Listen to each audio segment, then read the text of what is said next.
और देखते हैं क्या दिक्कत आ रही इसमें गाड़ी में।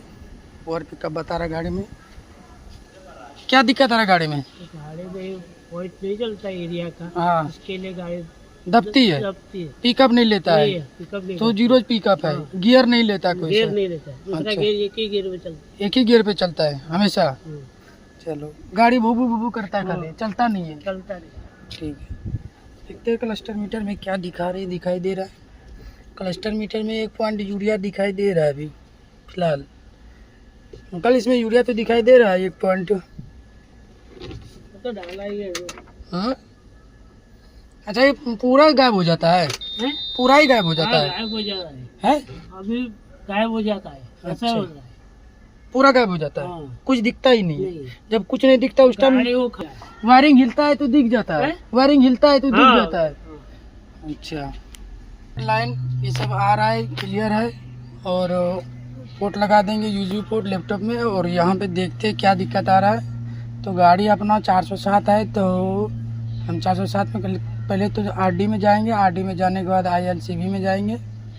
आईएलसीबी में जाने के बाद 7.1 ईसीएम लगा रहता है, तो इसमें जाएंगे। अगर नहीं होगा तो 4 स्पीड सिलेंडर में जाएंगे बाद में। पहले इसी में हम कनेक्ट करते हैं। तो यहाँ पे गाड़ी सेलेक्ट करने के बाद हमें जाना पड़ता है नेक्स्ट। इससे आगे बढ़ने बोल रहा है। अब अपने में इस गाड़ी में इतना सामान डला हुआ है, जैसे पार्ट्स होते हैं कुल मिला के, ईसीएम डीसीओ ऐसी इंस्ट्रूमेंट क्लस्टर रीसेट। अभी डबल ऐसी क्यों दिया है? इसमें एक फंक्शन होता है अल्ट्रा का और एक प्रो का, 2 कंपनी का क्लस्टर मीटर होते हैं। उसी तरह वीसीयू एक ही है, टीसीयू अलग अलग होते हैं, डीएमएस अलग अलग होते हैं। और चेक इंजन मैनेजमेंट सिस्टम तो वो कभी काम का ही नहीं, बेकार के दे दिया है। चलो हम ईसीएम में जाते हैं, देखते हैं क्या दिक्कत है ईसीएम में।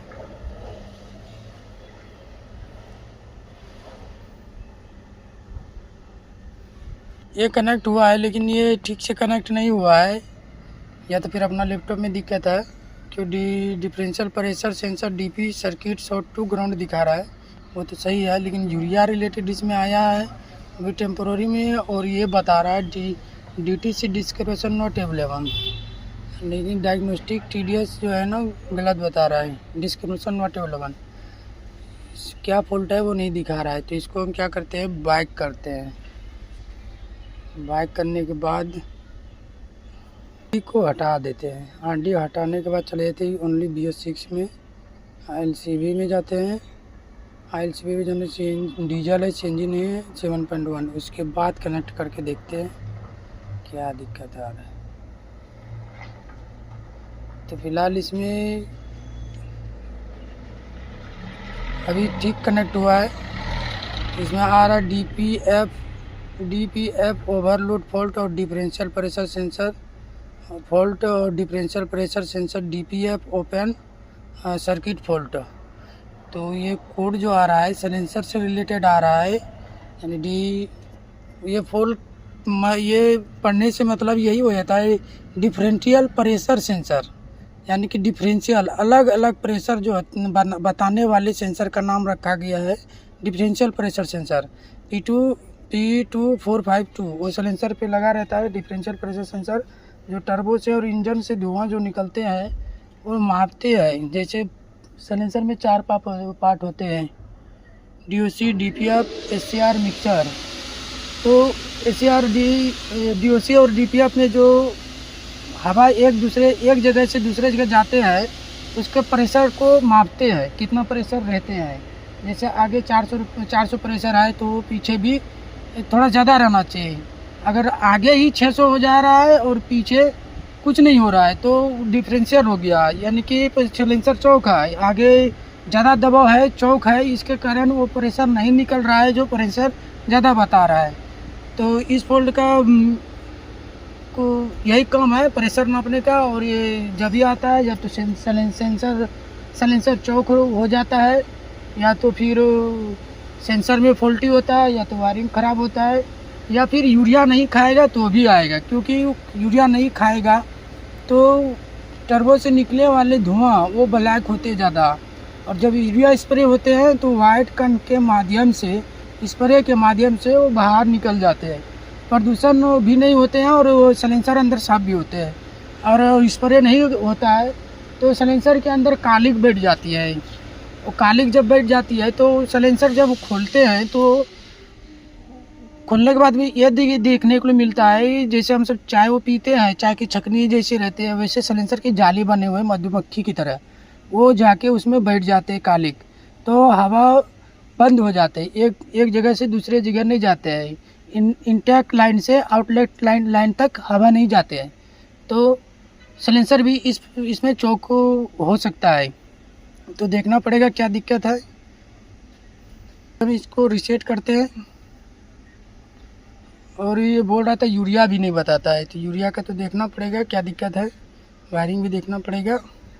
आया है DTC save successfully on following parts CM TML diagnostic log ILCB MSC TDS, ये चेसिस नंबर करके आया है MSC TDS लॉग, इतना नंबर से PDF बन रहा है।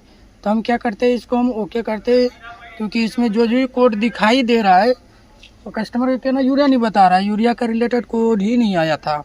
तो क्या पता आके चला गया हो, तो हम सेव कर लिए हैं, जो भी आके चला गया होगा वो अपने PDF में सेव हो जाएंगे। और हम PC में जाते हैं। अभी हम PC खोलते हैं।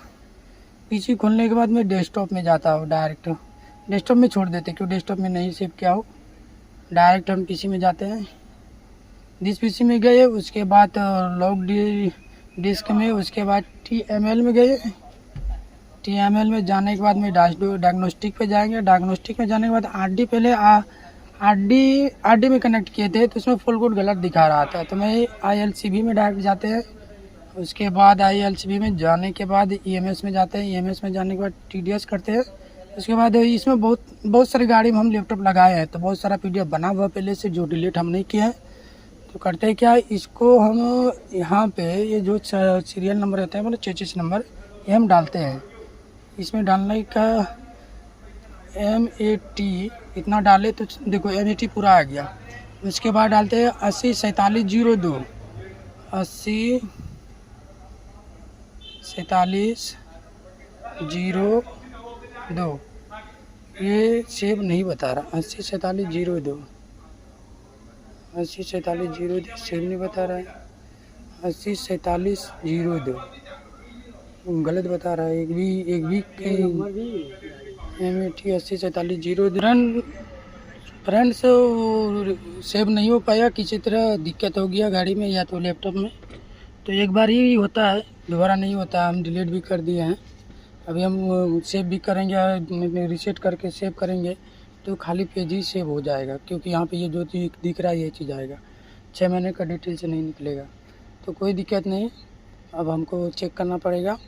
तो पहले इसका सूट लोड देखते हैं, यूरिया क्वालिटी देखते हैं, डिफरेंशियल प्रेशर सेंसर और DP सर्किट ओपन ही, अभी तक भी वो ओपन ही बताता है। यहाँ पे यूरिया लिखते हैं UREA, यूरिया रिलेटेड जो भी चीज़ है, डोजिंग फीड वाई ये सब आ जाएंगे। न्यूट्रल करके स्टार्ट किए हैं। अब गाड़ी को थोड़ा गर्म करते हैं।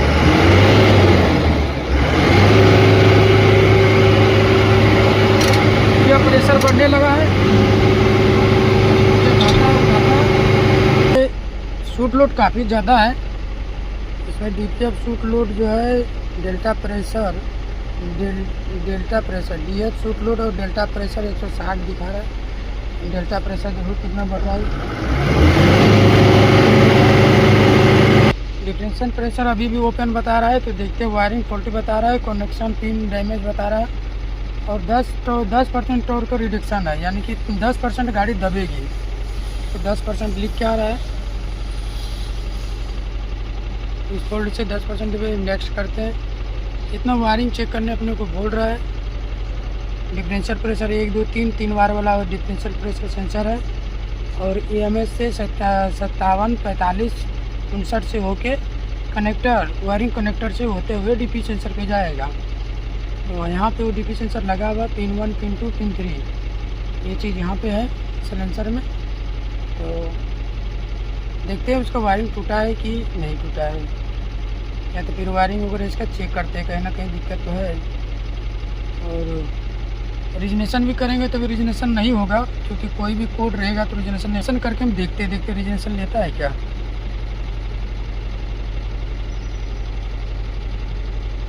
देखते हैं, अगर रिजनेशन करके अगर हो जाए तो धुआं मार रहा हो कि ना मार रहा हो।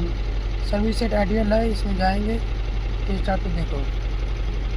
Break switch sensor not closed, brake pedal not pressed, no और नॉट पेलाइड। ये the performance condition for performance service DF regeneration warp of the vehicle more than 85 degree coolant temperature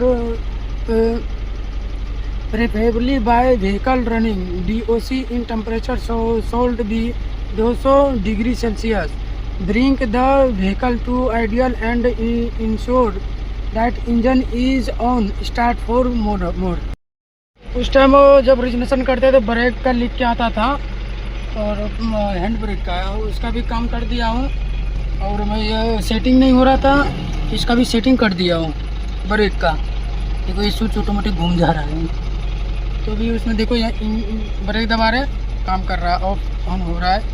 और क्लच का भी देखो काम हो रहा है, ठीक है, क्लच दबा रहे तो काम हो रहा है, इंगेज हो जा रहा है। तो फिर मैं इसको बैक करता हूँ, तो उसके बाद दोबारा मैं रिजनेशन पे जाता हूँ, देखते हैं रिजनेशन ले रहा है कि नहीं ले रहा है। और फिर मैं यहाँ पे आया, आइडियल रिजनेशन में गया, उसके बाद स्टार्ट किया। बाकी तो रिजनेशन ले लिया है फिलहाल।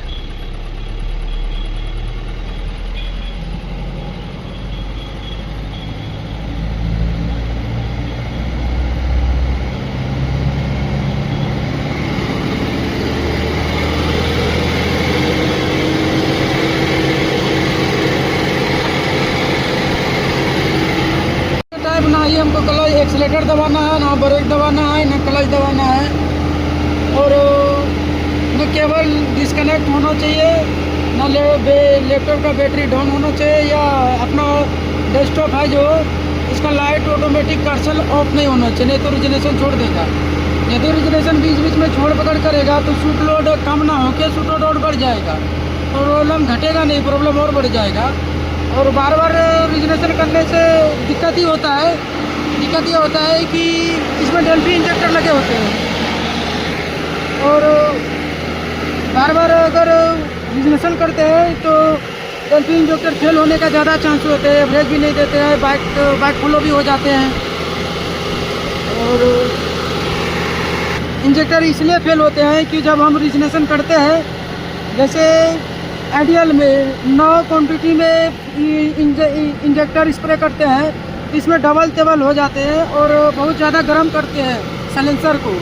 तो उस टाइम इतना धुआं उतना फ्यूल देता है जो धुआं बनते हैं और साइलेंसर में जाते हैं और वहाँ पे ब्लास्ट होते हैं, जो यहाँ पे पूरा लाल हो जाते हैं CR अपना। तभी इसके अंदर जो कालिक बैठे रहते हैं वही जलते हैं। तो साइलेंसर इसके अंदर है, यहाँ पे आपको प्रैक्टिकल करके हम दिखा सकते हैं कितना गर्म होते हैं ये। तो कोई भी हल्के में नहीं लेने का, क्योंकि 450 डिग्री टेम्परेचर तक जाते हैं। देखो धुआं निकल रहे हैं, देखते होंगे हल्का हल्का 400 डिग्री टेम्परेचर, यानी कि हाथ उठ अगर कुछ इसमें चला गया तो समझो कि कुछ बचेगा नहीं। घास अभी रखे ही है, देखो जलना स्टार्ट हो गया घास, घास पूरा जल गया। DF रिजनेशन क्या है, हो गया है okay. Test is finish and okay. DF regeneration finished, यानी बोल रहा है फिनिश मतलब पक्का, पूरा हो गया, पूरा करना, फिनिश करना यानी कि पूरा करना। रिजनेशन पूरा हो गया है। अब हम जाते इसमें, ये तो आखिर इसको तो देखना ही पड़ेगा क्या फंडा है इसका। हम पैरामीटर में जाके शूट लोड देखते हैं क्या है शूट लोड, क्योंकि शूट लोड पहले 140 था। शूट लोड अभी देखते कितना आया है, और शूट लोड अभी 0.79 हुआ है। और DPF shoot load delta pressure वो तो चलेगा, उतना कोई दिक्कत नहीं उसे।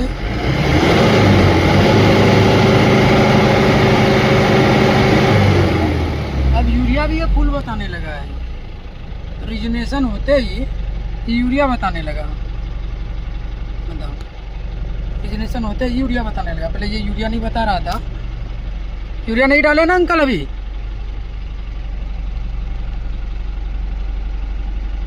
अभी तो इसमें यूरिया नहीं डाले हैं, हाँ?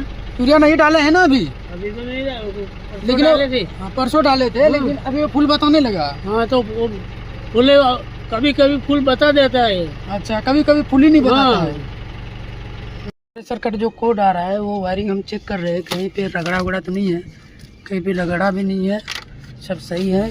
सॉकेट वगैरह भी मैं खोल के देखा, वायरिंग भी सब सही है, कहीं पे रगड़ वगड़ नहीं खाया है। और इधर भी सही है वायरिंग, और यहाँ पे भी पंप के पास भी सही है। तो हम एक बार इस पीछे जाके देखते हैं एक्चुअली क्या दिक्कत है।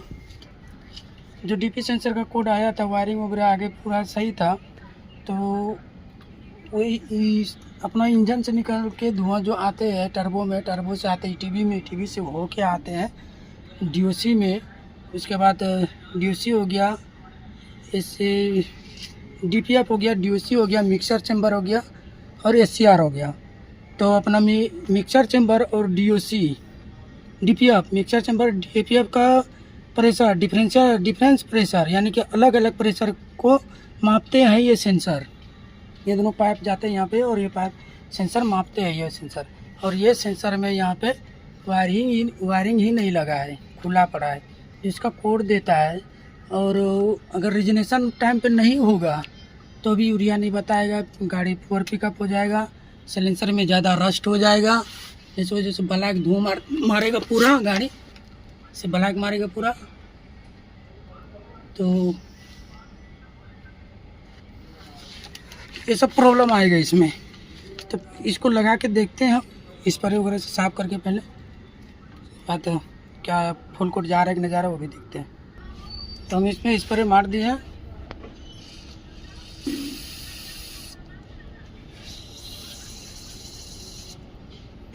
इसको लगाते हैं।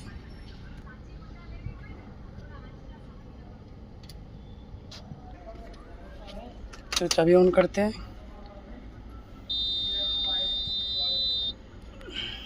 ऑटोमेटिक चला गया। और ये भी अब मैं डिलीट नहीं करता हूँ, पहले रीड क्लियर करता हूँ, रीड डीटीसी।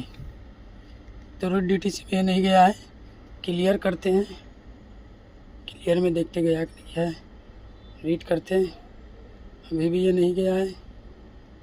और अभी भी है ये,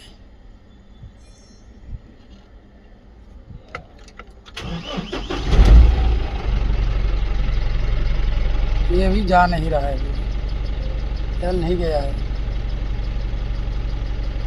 तो नया सेंसर डालेंगे हो जाएगा। नया सेंसर डालने के बाद चला गया, कोई भी लाइट वगैरह नहीं है, वो हैंड ब्रेक की लाइट है, गाड़ी हो गया ओके।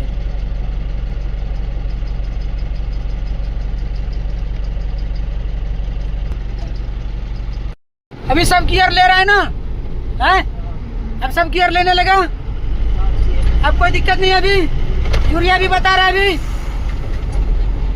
कम्प्लीटली बता रहा है।